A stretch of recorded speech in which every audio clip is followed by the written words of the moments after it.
Mysterious, strange, impenetrable. Every summer on the solstice, Stonehenge becomes a magnet, attracting thousands of revellers. But after centuries of speculation and hundreds of documentaries, we're still no more certain of what it is. No one knows who they were or what they were doing, but their legacy remains, hewn into the living rock of Stonehenge.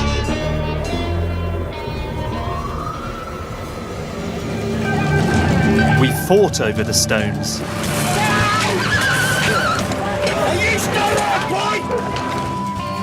Danced around them.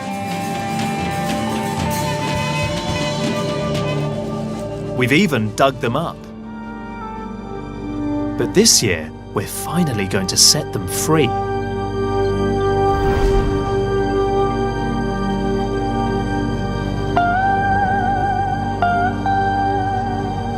Stonehenge has stood here for more than 4,000 years.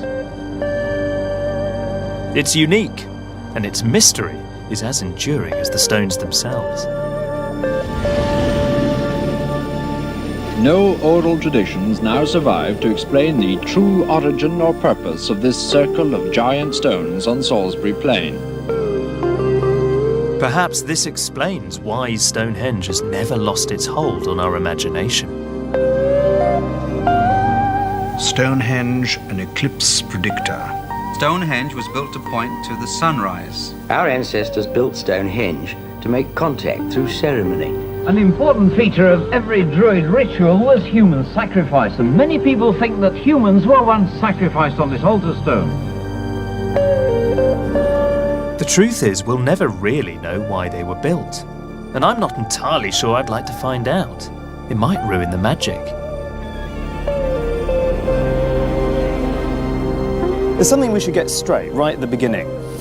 I've never actually visited Stonehenge. I feel like I have, loads of times. I think we all do in a sense, because it's so familiar, this ancient, timeless monument which is synonymous with British identity.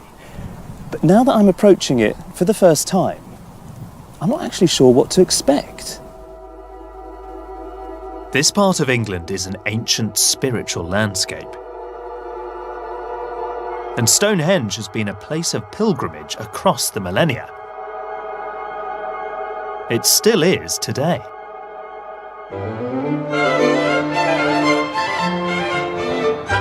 You're about to explore the world-famous Stonehenge.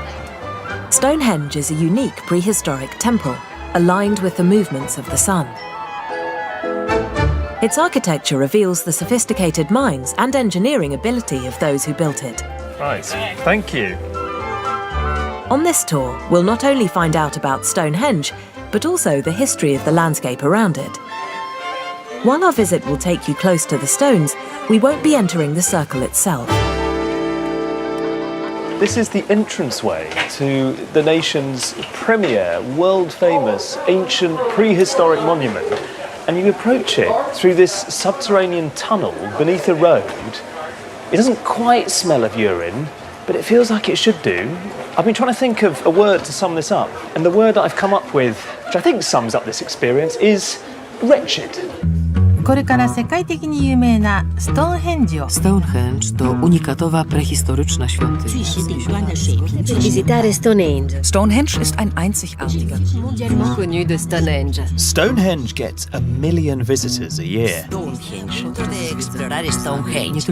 A World Heritage Site. It's heavily marketed as a tourist destination around the world.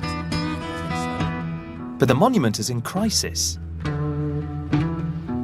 Decades of disputes and temporary measures have left their mark. Chain-link fences and a distinctly unmystical A-road feature almost as prominently as the stones themselves. There's some people who say this is a national disgrace, and coming here, I feel they're right. Everything about this place, the shuffling approach through that stricken tunnel, the proximity of these main roads, the general tourist mayhem, it all serves to limit the majesty, the mystery of Stonehenge when it should be trying to enhance it. I feel a bit like I'm in a zoo and I'm looking at this caged and weary tiger, sick of all these gawpers. It's quite a sad spectacle, really.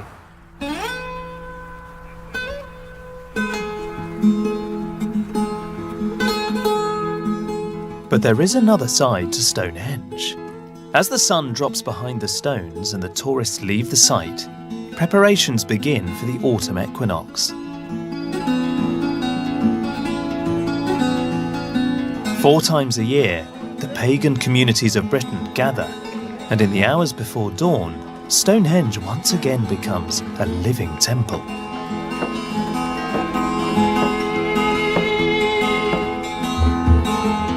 I've come to join in the celebrations in the hope that I can get closer to the stones and find out what draws all these people here.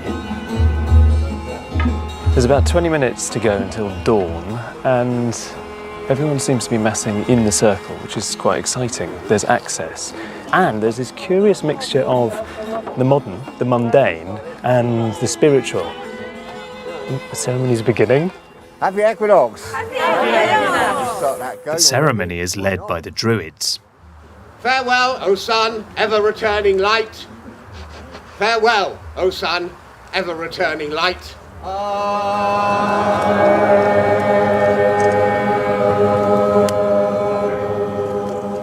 May there be peace in the south. May there be peace in the south. May there be peace in the north. May there be peace in the north. Rollo Mowling is the Archdruid of Glastonbury and Stonehenge. Thee we invoke, O light of life. Thee we invoke, O light of life. When he isn't leading ceremonies, he lives with his wife Donna just outside Swansea. First time I ever went to Stonehenge, I'd just been made a druid and I was in my 20s, and I had a drum with me, I seem to remember, and sitting down in the middle of Stonehenge playing this drum, I suddenly noticed that the stones were responding and seemed to be vibrating and shaking. And so I upped this a little bit, gave it more welly, and it started to actually become really pretty powerful in there. And the stones themselves had an extraordinary appearance of moving in time to the music. And I think this is where the old folklore name for Stonehenge, Giant's Dance, must come from.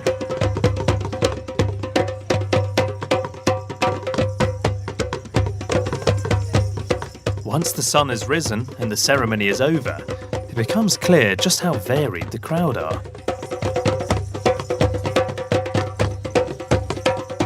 For a few hours, everyone is free to make their own connection with Stonehenge and, well, express themselves. We live in an age which tends to try and suggest that anything that isn't tied down into some kind of scientific explanation therefore doesn't exist. Now, this would obviously be a very silly way of trying to deal with poetry or the arts or music or theatre or any of the things without which we wouldn't have much of a life if we were all expected to live by rote and by number. So, you know, it has to be experienced, really, and if you get yourself involved in it, you will find these things working. If you don't involve yourself in it, well, then it's up to you if you want to be dismissive.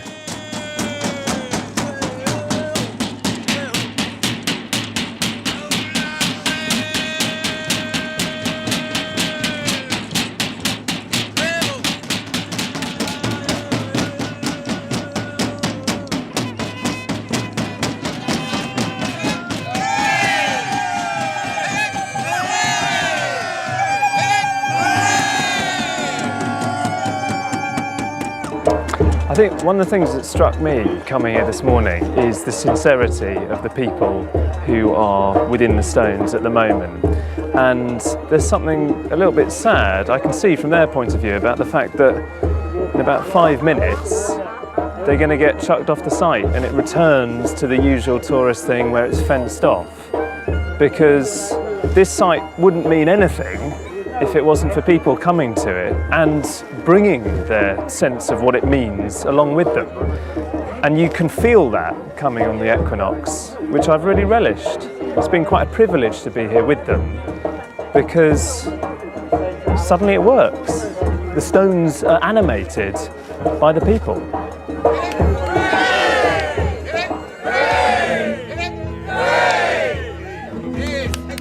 The Druids may seem quite unusual, but they've become such a fundamental part of our image of Stonehenge. And that's had some unexpected side effects. We believe that English heritage revenue has gone up by some considerable percentage since we've been worshipping there regularly, and apparently that is, yes, and apparently the most frequently asked question they get is, will there be any Druids there? Seriously? Seriously. And do you have any sort of financial arrangement with English heritage at all? None whatsoever. It sounds like you'd have a legitimate case for saying, well, can we have a percentage of the profits you make? Well, we believe as Druids that the original inspiration, like if you like, to the first Christians, is something that should be done because people love doing it and because they give their heart and soul to it, and not because they expect to be paid for it. Someone who does expect to be paid is English Heritage. Stonehenge is English Heritage's leading money spinner, but there's a price to be paid. The trappings of the tourist industry have sprung up around it, hemming in the stones amidst car parks, coaches and convoys of the curious. Now it's official. The government have branded the facilities for tourists visiting Stonehenge as a national disgrace. The problems at Stonehenge have preoccupied English heritage since its formation back in the 80s. Well, at the moment, the conditions are quite frankly deplorable, and we are ashamed of them. And I think the nation as a whole really has a responsibility to do something better, and that's what we're determined to do. Just driving up to it now, I think it's spoiled by the fact the car park is here. It looks a bit too built up as you drive towards it, yeah. The removal of the road, the removal of the car park, the removal of the awful facilities that are here is a laudable aim. I think the sooner they go, the better. 30 years on, and nothing has changed. The saga of Stonehenge is starting to feel as ancient as the monument itself. But this year will be different. We need to build something here that, if necessary in the future, can simply be taken off and shifted away. And this the Chief Executive of English Heritage, Simon Thurley, has a plan. And for once, it seems like it's actually going to happen. It sits more like sort of a leaf on the landscape. In fact, it's already begun. What's actually going to change? I think the most important change is getting rid of one of the two roads. It's only one of the two roads because there are two roads. There's the A303, but getting rid of the A344 and reuniting the stones with the landscape which they were always associated with is totally and utterly fundamental. Getting rid of the car park, getting rid of the blot that is our encampment of porter cabins. It's a national embarrassment and a national humiliation. I mean, I think what we're trying to do is we're trying to present the stones in the most sort of sympathetic way possible. English Heritage have laid out the plan for the year ahead, and much of it is about taking things away. No more road. No more car park. A new high-tech visitor centre, replacing the old porter cabins, well out of sight of the stones. So far out of sight, in fact, that visitors will be transported almost a mile by land train. But the most exciting part of the plan for me is this bit: no more fences. After a century of enclosure, Stonehenge is being set free. The big question, I guess, when it comes to Stonehenge is why has it taken 8 decades to find a working plan? Well, of course, the great thing about Stonehenge is it belongs to everybody, and everybody feels it belongs to them. And so everybody has an opinion about Stonehenge. Since 1984, there have been, I think, 7 or 8 schemes. Some schemes were disliked by local residents, some by the Ministry of Defence, some by the National Trust, some by the archaeologists. And over the decades, when people have been struggling to sort it out, there have been an awful lot of different views.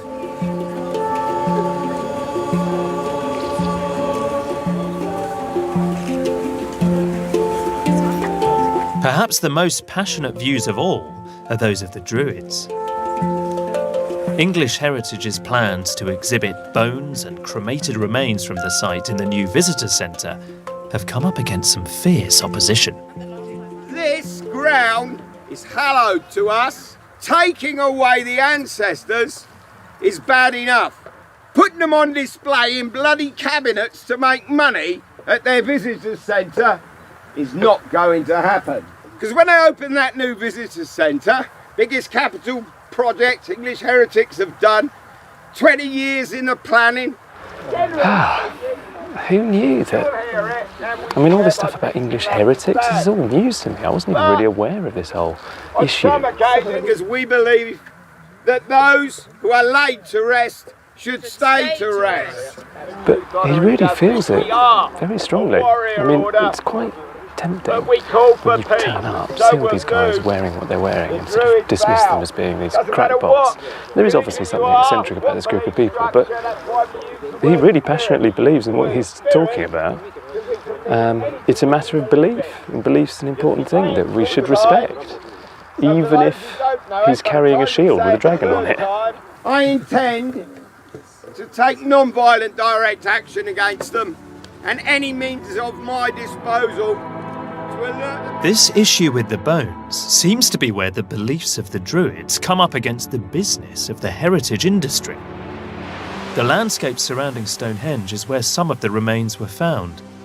Pat Shelley, henge enthusiast and tour guide, is showing me around. So we're heading towards a burial mound, is it? Yeah, a burial mound. There's hundreds and hundreds in this landscape. Have a look over to your right there.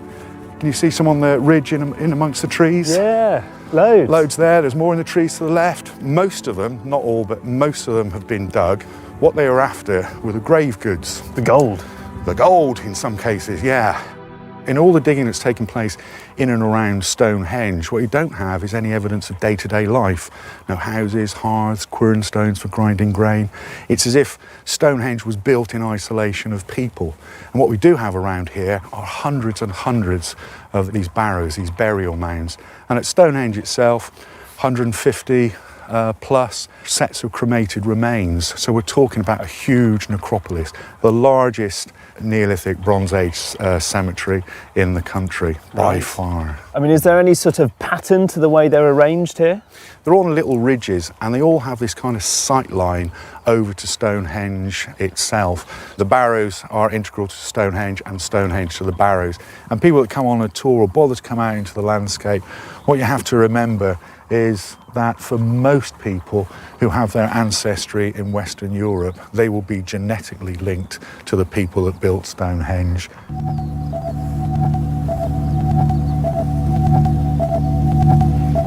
The visitor centre is only a few months from being finished, and the exhibition will be key to the success of the redevelopment. But for Arthur Pendragon, the bones are more than just archaeological finds. That was a very rousing speech I heard you deliver earlier. How do you feel it went? I think it went well, and I think we're going to have quite a few people here to basically rain on English Heretics Parade when they decide to open this brand new visitor centre. I mean, for the past 14 years I've supported them, and I'm still supporting the idea of the visitor centre, but putting ancient cremated human remains and bones from these burial mounds from the environs of Stonehenge on display as some sort of Victorian peep show, it's just not happening. Why do you feel so strongly about it? Because they're the ancestors, and to my mind it doesn't matter whether you died 3 months ago or 3,000 years ago. Dead is still dead. I mean, one of the archaeologists said to me, "You don't know they want to be buried here?" And I said, "No, and you don't know your gran wants to be in that churchyard, but we're not digging her up." How would they feel? It's interesting you use this analogy of a grandparent. Do you feel a sense of personal connection in some way with the people who are buried here? Yes, they were the founding fathers of our nation. And to end up in a display case in a visitor centre, it's not very respectful, is it? Well, it's very well-established museum practice to show human remains. It's always something that's done with reverence and respect, and we believe it's a perfectly legitimate thing to do. Of course, we respect the views of the Grand Order of Druids, led by Arthur Pendragon. I mean, we respect his views, and he's entitled to feel uncomfortable about it. But he does not represent a very large proportion of society. The vast majority of people feel quite comfortable with the dignified display of human remains. Would it make your life easier if this minority of people, the Druids, if they didn't really have such a vested interest in the stones? It would make all of our lives less colourful. That's a very political answer. It isn't, it's just true. As dawn throws into shadowy relief the giant pillars of Stonehenge, the successors of the ancient Druids await the first rays of midsummer sun. The Druids are such an essential part of our perception of Stonehenge, but the fact that they're there at all is down to one man. In 1740, the antiquarian William Stukeley published a book that would revolutionise our understanding of Stonehenge. This is very special. This is a first edition of William Stukeley's Stonehenge. What I love about the title page is that it almost seems to enact, if you like, the tension that's at the heart of this book, because you have the very rational script which says Stonehenge, a temple restored, and then the words British Druids are in this Gothic, much more seemingly irrational font. This book is Stukeley's masterpiece, and it took him more than 20 years to write. This is a work of rational analysis. It's trying to classify and codify the stones, which is something that hadn't properly been done, even though they'd been standing for thousands of years. It strikes us now as so simple as an idea that you might actually work out specifically the distances, the dimensions of Stonehenge to help understand what it was used for, its significance. But Stukeley was the first one to do that. But it's here that Stukeley departs from his meticulous measurements and wanders into the fertile world of his imagination. Now here he's getting into the Druids. They carried a sharp brass instrument, which we often find, which they used to cut mistletoe at their great festival in midwinter. The manner of sacrificing. There's clearly real profound engagement on Stukeley's part with this kind of almost romantic history of the Druids. It's quite a dark sense of what they used this temple of Stonehenge for. And it's a curious thing, this, because in a sense, his fascination with Druids was just a piece of fantasy. And as a result, for subsequent generations of scholars, it did slightly undermine the overall achievement of this book. William Stukeley died in 1765, a figure of ridicule among his fellow antiquarians. But his ideas about the Druids lived on. Good morning. Actually, I'm not a practicing Druid, and as I've missed the summer solstice, I'm not likely to bump into any. Which is probably a good job, because I don't think they'd take kindly to a stranger in their midst. They might even have decided to have sacrificed me, and I am too young to die. How do you feel about archaeologists who they dismiss the idea that Druids built Stonehenge? To us, they were proto-Druids. Whoever built that, built it as a solar clock to map out the time of year. The longest, the shortest, and the equal days. They didn't call themselves Druids because nobody was Druids then. But they were proto-Druids. They were still following the same belief structure that modern Druids to this day. You've just seen us in there celebrating the equal day. Well, it was obviously part of the belief structure of the people that built Stonehenge. So it doesn't matter whether they were Druids. It doesn't matter if they were Irish navvies who built it. Whoever built it to honour the longest and the shortest day. Whoever buried the people in and around here and in these burial mounds that encircle it, buried them in what was and is, to us, a sacred landscape.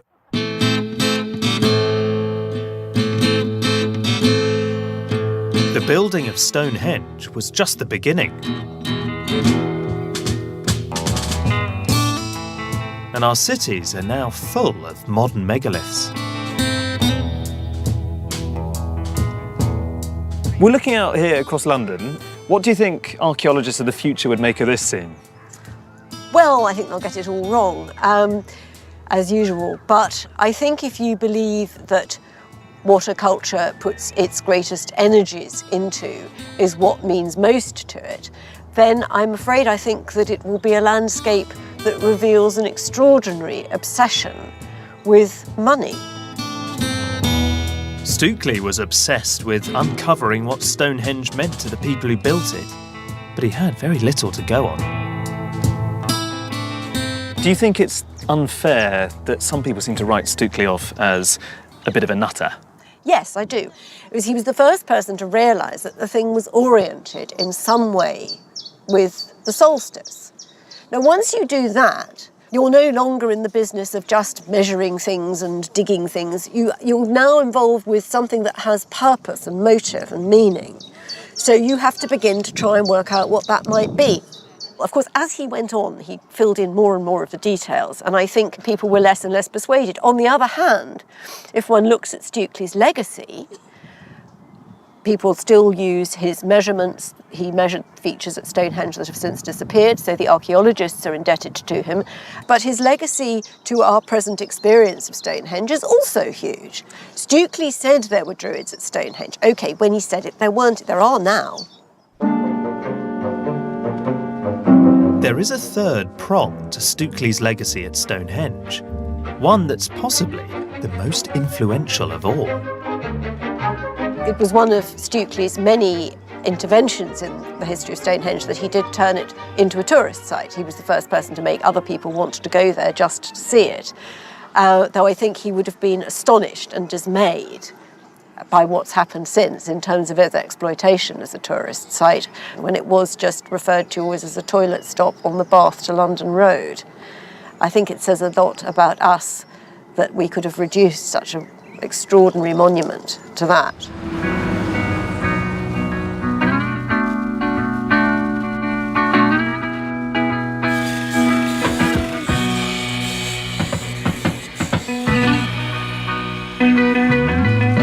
Back on site, the road is being dug up and the fences are finally coming down.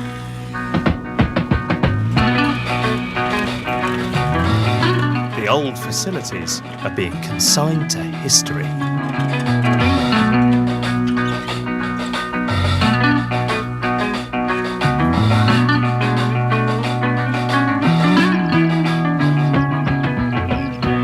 The landscape is starting to regain some of its old magic.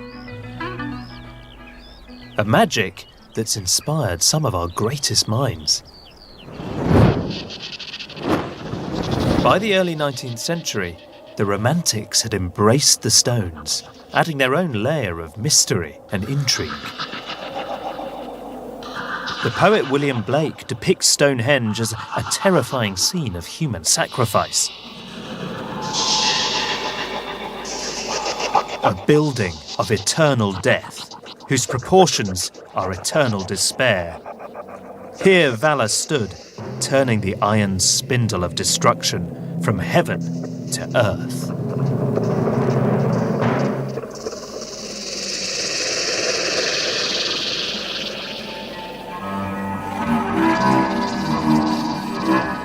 "11 miles away in Salisbury hangs one of the most famous images of Stonehenge from the Romantic period, or from any period really.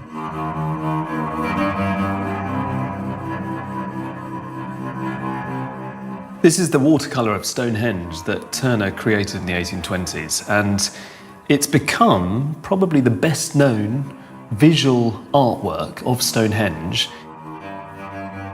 Don't be fooled by the brightness of it, which seems initially to be quite picturesque and alluring, because actually Turner saw in Stonehenge something quite menacing, sinister. It was a place of foreboding. In the foreground, you have a shepherd with his flock, but this shepherd has been killed. He's been struck by a bolt of lightning. The storm's passing, you can see another bolt of lightning in the background. And next to him, his faithful dog is howling because his master won't respond. Some of the sheep have been struck down as well, but now they're milling. There's a sense of, well, clearly unease.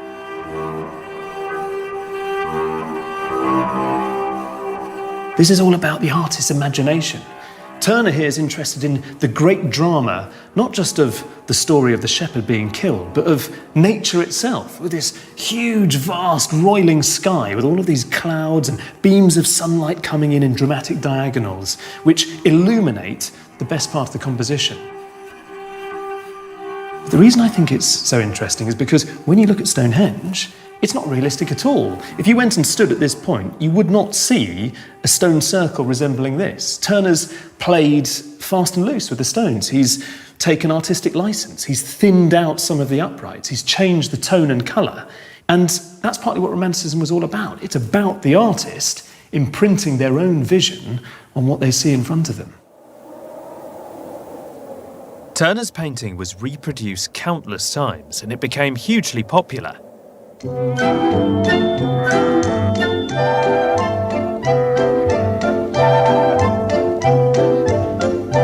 But by the end of the 19th century, a new kind of image was to become the fashionable souvenir of the monument. A photograph.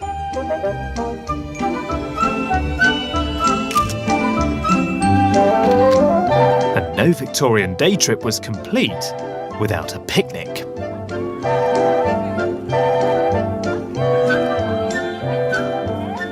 By the end of the century, the situation was dire. There were so many 19th century day trippers having lunch in the middle of Stonehenge that there was a national outcry in the press. And I've got a cutting here of this wonderful article that appeared in the Sketch on the 30th of September 1896. And the journalist writes, "A picnic at Stonehenge is one of those incongruities which ought to be put down by law. Under these everlasting stones assembles a noisy band of cyclists who profane the spot with the popping of corks and the cracking of 19th century jests. I wonder the ancient Druids do not arise, armed with something stronger than mistletoe, and whip these intruders out of the solemn precincts."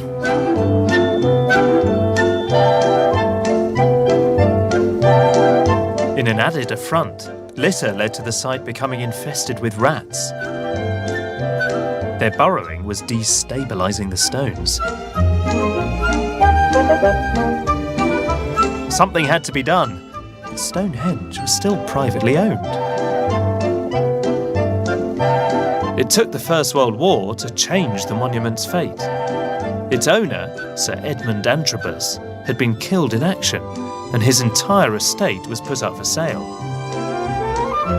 Lot number 15 was Stonehenge. This is a genuinely amazing document dated the 31st of December 1915. It's an agreement, conveyance, between Cosmo Gordon Antrobus and two people, Mrs. Mary Bella Alice Chubb and Cecil Herbert Edward Chubb, Esquire. This man, Cecil Chubb, went along to the auction, wasn't particularly planning to buy anything at all, got quite concerned that perhaps Stonehenge might be snapped up by some very wealthy American who would even perhaps take it away, dismantle it and erect it over in the States. So he decided to bid and he bought the thing. We can see that he paid the sum of £6,600. That was it.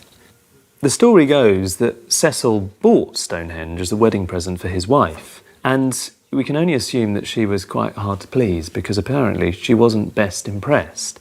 And despite having shelled out £6,600, 3 years after he paid for Stonehenge in 1915, he gave it to the nation. And he was rewarded for that. He was given a knighthood and became known locally as Viscount Stonehenge. With the monument now safely in public ownership, the important work of restoration could begin. All overseen by the upstanding men from the Ministry of Works. Now this model shows us a part of the southwest corner of Stonehenge as it looks today. Here you see a great heap of fallen stones.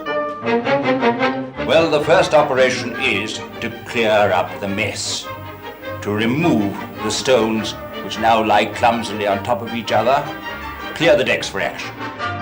But of course it will be done with the utmost care and skill by the engineers of the Ministry of Works. Here we're not really restoring what is missing, we're simply putting back into position certain stones which have fallen in recent times, and the original position of which is exactly known. And here is the lintel stone to fit across the top. They may be back in their original position, but they definitely aren't in their original setting. Right up until 1964, the stones were being hoisted aloft, straightened, and set in concrete. But it wasn't just the conservationists who left their mark. Visitors have done their share of damage too. There was a time when they could hire a hammer from the nearby town of Amesbury for the purpose of chipping off souvenirs. The stones were roped off in 1977. But come the winter solstice, people clamber all over them. There's obviously something special about being able to touch the stones. I wonder how damaging these quarter days really are.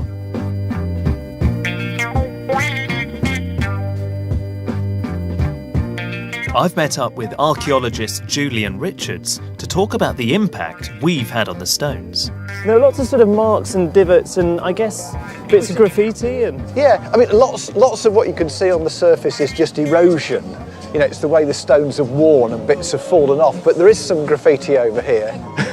Equinox rocks. How do you feel about everyone being able to touch the stones on these days? I mean, this is quite gentle, really, isn't it? I mean, I know they're not supposed to. It's not ideal. No, you're not. I mean, they don't like the stones being touched, but I think this is quite respectful. I don't like people standing on the stones. I'll tell people off when they do that. But must happen all the time on these days. Well, it's quite difficult to police, really. But yeah, today's nice. But look, there's always, you know, 19th century, 18th century graffiti. You know, people came and actually carved their names on these stones. And they must have done that with a metal hammer and chisel because it's hard stuff. But when this was being photographed in the 50s, it was realised that there were some shallower carvings. And this is a dagger. You see, here's the blade, and here's the hilt of the dagger. Yeah. And then this, slightly more difficult to see, but there's a curved blade here. And this is an axe. And these are ancient? Well, you can't date a carving, but if you look at the shape of these, they fit perfectly well with early Bronze Age examples. So it could be almost like the workman has signed it with his tools? Because these went up in about 2500 BC. Right. These date to somewhere around 1800 BC. These stones have been standing here for maybe 700, 800 years. It's old by that time. Yeah. You know, this is as old as Salisbury Cathedral is to us now, but people are still coming back and putting their mark on it. It's a similar impulse to this, which is 19th century. Yeah. But there's one bit over here that really intrigues me. Can you make out what these letters are on here? Is this like an eye? Well, it's an I with a little bit through it, and then that one... Well, that's definitely a W. W. This is an R, is it? R. This is clearly an E. Yeah, okay. And then that at the end, that's a bit faint, but that is an N. Right. Ren. Ren. That is the abbreviation for Christopher. What, sorry, as in this is Mr. St. Paul's? Well, he was born about 12 miles down the road at a little village called East Noyle, so we can't prove that this is the same Wren, but isn't it intriguing, the idea that, you know, one of our greatest artists was a vandal who came and carved his name on Stonehenge? Who knew? This isn't very respectful of Wren, is it? But perhaps this is where he got his inspiration from, a great piece of prehistoric architecture. Well, nowadays people don't chip off souvenir pieces anymore, but some people still seem to think that it's a very funny idea to go along and spoil the stones by painting slogans all over them. And it's a very silly idea because the paint is going to take several hundred years before it can wear off.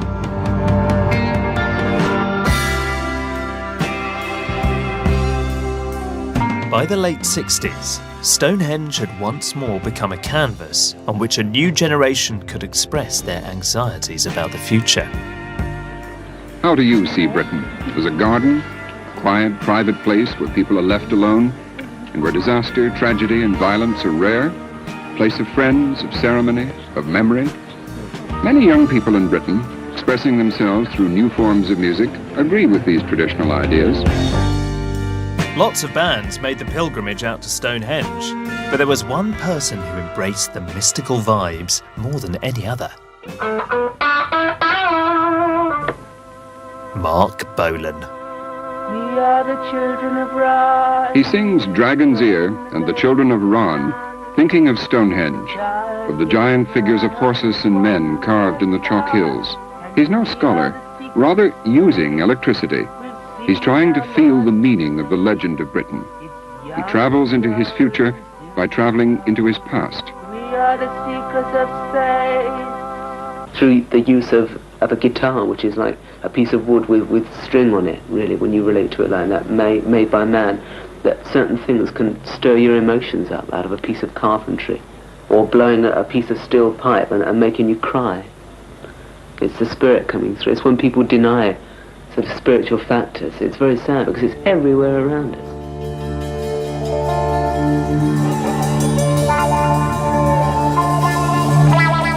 The Free Festival movement of the 70s was a reaction to our increasingly urbanised lives. An experiment in communal living. It was only a matter of time before a festival arrived at Stonehenge, an ancient gathering place. Only around 500 people attended the first Stonehenge Free Festival in 1974. But by the following year, the numbers were up to 3,000, and they kept on growing. What had started as a small gathering had turned into a month-long festival the size of a town. There were, in fairness, all sorts of legitimate concerns about the festival. Things like toilets being dug into the ancient landscape. Supposedly someone carved a kind of bread oven into one of these burial mounds. There were even reports that motorbikes were being ridden right through the centre of the stones. So once again, Stonehenge felt like it was in jeopardy.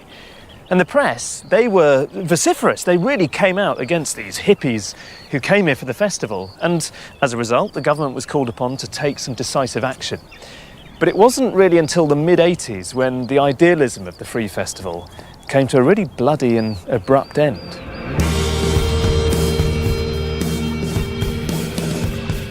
Across the country, tension was mounting.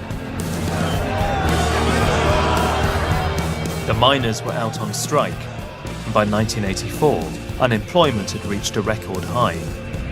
To all the British people, howsoever they voted, may I say this, may we get together and strive to serve and strengthen the country of which we are so proud to be a part. People did come together, but not in the way that Margaret Thatcher had imagined. As communities broke down, thousands left our cities and looked for a better life out on the open road. The New Age travellers who'd started the Free Festival at Stonehenge were now joined by a younger generation inspired by their example. Helen Hatt was one of them. Well, I think there was a huge amount of dissatisfaction with the way society was going, and people were looking for a new path. It seemed like a much better option than what I was presently living. I was living in a cold, damp flat with no job prospects, and what I could see on the festivals was the possibility of having a travelling business. I went to the Stonehenge Festival as a children's clown. This is when you were in your late teens? Yeah, when I was 18, 19 years old, yeah. The Stonehenge Festival was really important to us because it was the gathering point of the year. It's when most of all of the travellers in Britain would come together at Stonehenge Festival. It's an iconic image of going back to connect with the ancestors. But public opinion was turning against the travellers. By now, the peace convoy is used to the unpopularity which follows them practically everywhere they go. Their regard for law and order seems, in my view, to diminish each year. We represent sort of everything they hate, people who are free, and they want to stop it because they don't want more people joining it. You can't have 100,000 people turning up at an archaeological site and causing havoc at the place. It's all resolvable. You can pick litter, you can clean up after people have gone away. It's a field, it's organic, it carries on growing. But you were talking about digging trenches, that kind of thing. That's surely... Yeah, people knew where to dig on the edge of the chalk. It wasn't near the burial mounds. There was a huge respect for the sacred archaeology of Stonehenge. That was one of the reasons that people were there. The authorities didn't agree. In June 1985, a 4-mile exclusion zone was enforced to stop the Stonehenge Free Festival.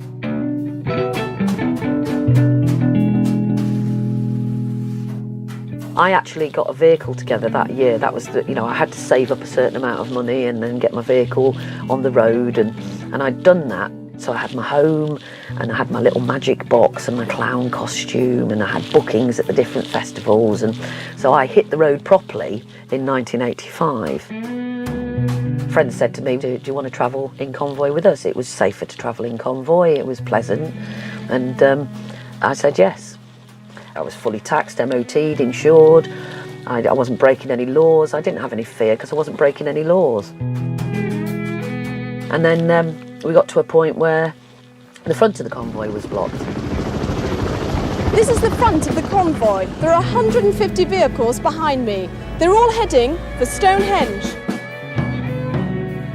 And they started to smash the windows of the front vehicles. Wait, They came in at us like we were a bunch of dangerous, hardcore soldiers. I could just see policemen coming down the lines of the vehicles, just smashing all the windows down the side of the vehicle and pulling people out, throwing them to the tarmac. Were they doing that to women and children as well as to men? Yes, they were, and that was what was scary for somebody like me. I was only 19 years old, so as soon as the police arrived at my vehicle, I threw my hands in the air and I went, OK, tell me what you want me to do and I'll do it. Nobody talked to me as they arrived. And then a policeman jumped on the bonnet of the vehicle and started hitting the windscreen, and I was just instinctively putting my hand up against the windscreen to stop the window smashing in my face, and then the side window smashed in, and then the copper on this side reached through and grabbed hold of my hair and pulled me over, and my foot jumped off the clutch. And the vehicle jumped backwards just a little bit and then stalled, and then the engine was stopped and he had the keys, and I thought that was going to be the end of it, but they carried on smashing up the windows around me. You know, I was a well-known peaceful hippie, and I was brutally beaten in front of my friends, so my friends ran. Hemmed in by police barricades, the travellers began to panic. You have a no escape. They broke through the fences and drove their vehicles into the bean field next to the road. There was a standoff for a few hours where our people tried to negotiate to leave the field. I'm not here to bargain with you. I'm here to say something to you for you to consider. Now we want to go to Stonehenge. Well, the Stonehenge Festival, as you know, has been cancelled this year. We haven't done anything, have we? We're genuine people just like yourselves, and we need help right now. Yeah. Please, help us, all of you. The police waited until 7 o'clock in the evening when they'd amassed enough forces, which turned out to be soldiers co-opted as special constables, put in boiler suits and looking like police, but they weren't. A lot of them were soldiers, and they were sent in to basically stop the convoys.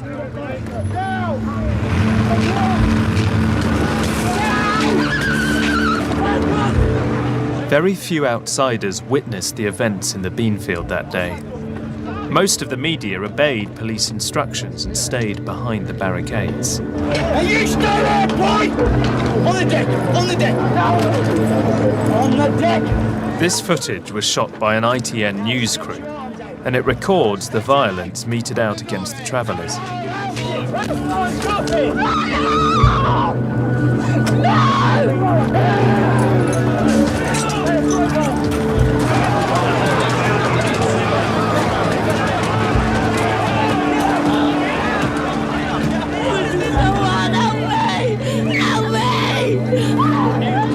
Anything, mate, they smashed me windows, they hit me on the head with truncheons, they hit me when I was on the floor.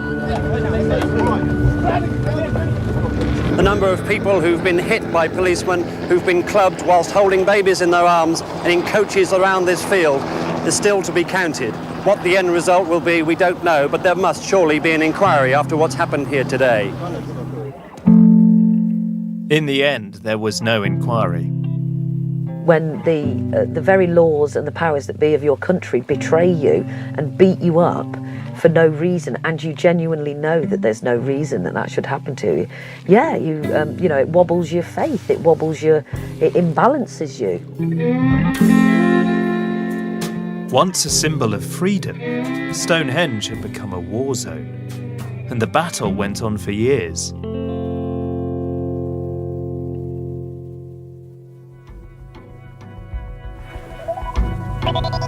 But the new millennium marked a new beginning at the Stones. This was the product of months of negotiation between English heritage, Druids and pagans.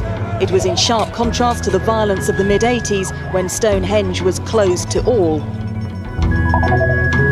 This has been a much brighter decade for the custodians of Stonehenge. I and my colleagues now are much luckier. We have a situation which is much more harmonious, there's much more understanding. There are always odd difficulties and there are odd protests about things that happen, but essentially there is harmony and agreement that we want to get people access to these stones at the important times for them.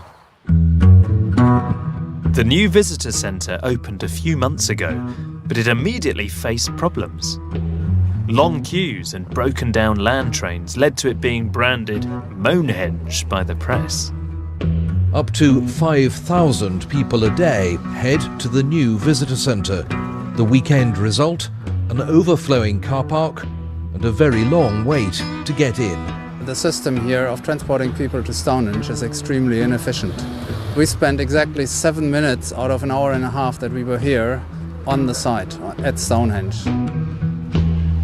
But the curse of Stonehenge finally seems to be lifting. The land trains are back on the road.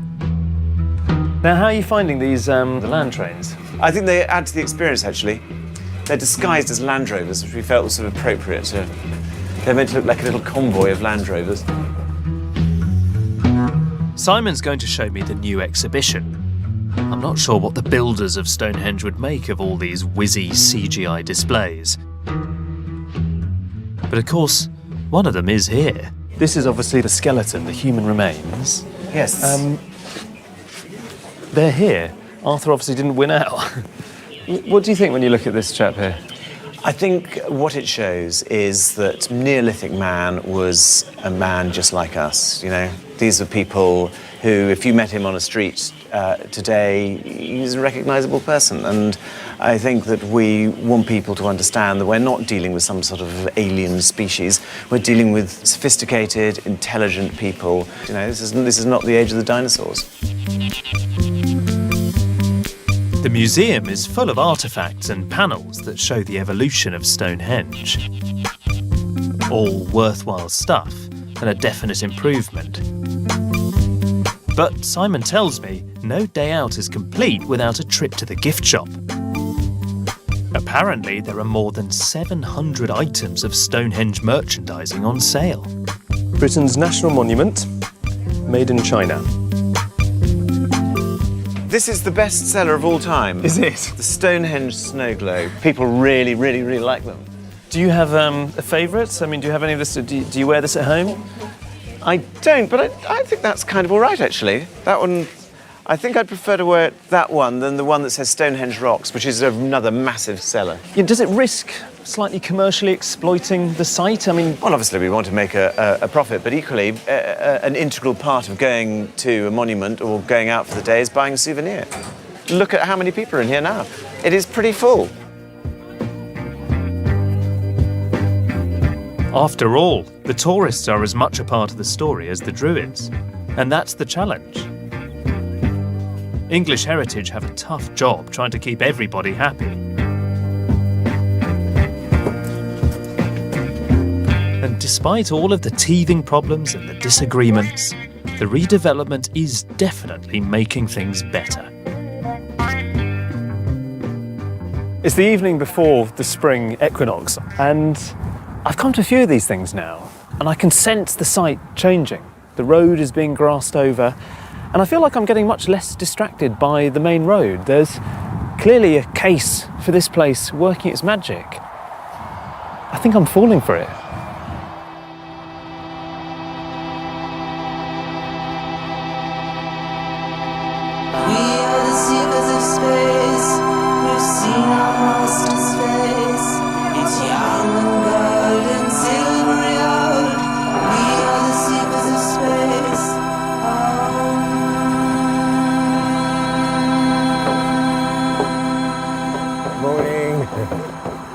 stones. Anyway, here we go. Gather in close, everyone. Get yourselves all the way around the circle if you can. This quarter could do with a few more. You know what? I'm really starting to enjoy this. So what if William Stukeley made the Druids up? They're really at the heart of what Stonehenge has come to mean. It's a place where you can hope for a better future. I think the best we can do next, then, is welcome in the quarters.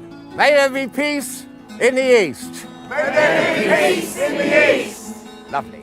Ladies and gentlemen, most importantly of all, may there be peace throughout the whole world. May there be peace throughout the whole world. So motive peace. Especially in the Black Sea. But because we're also an ancient fertility religion, to us, the I is the phallus of the solar god, the A, the legs of the beautiful earth goddess, and the O is the sound of a gorgeous cosmic lovemaking from whence we all proceed. Cosmic lovemaking? Well, I guess spring is a time for rebirth. Speaking of which, Arthur is here with his loyal Arthurian warband, leading the celebrations by the Heelstone. I wonder if he's feeling any more hopeful for the relaunch of the site. How are you? I'm all right. I mean, the main campaigns at the moment are to get the ancestors reburied here at Stonehenge. How's that going? Slowly. Yeah. And we're still in disagreement with English heritage over that. Well, they're still exhibiting the cremated the remains, aren't they? Yep, so I'm here most days up at the visitor centre, picketing and gathering signatures. I'm a regular pain in the neck, but I'll carry on doing it. This is what I remember when I met you last time. It feels like there's a kind of streak to your character that relishes the challenge. Oh, yeah. You want to take these people on. I always say, I will fight for peace, but if we ever get it, I'm out of here. I'm a warrior. I love the challenge, yeah. And I love the David and Goliath style. I don't care how many they array against me. And you know what? Do they? Oh, yeah. And I'll win in the end. I always do. I wouldn't bet against him. Arthur's even running for Parliament next year as an independent candidate for Salisbury.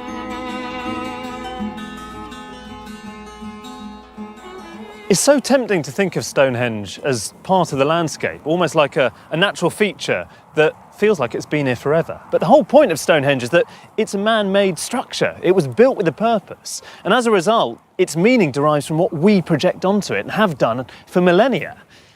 I don't know what the future holds for Stonehenge, but whatever it does, we all have a role to play because it's the people who keep coming here who keep this place alive.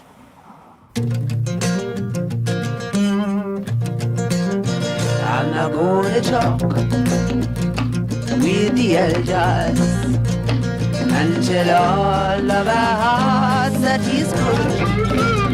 I'll a barefoot dance with my baby by the light of a magical moon.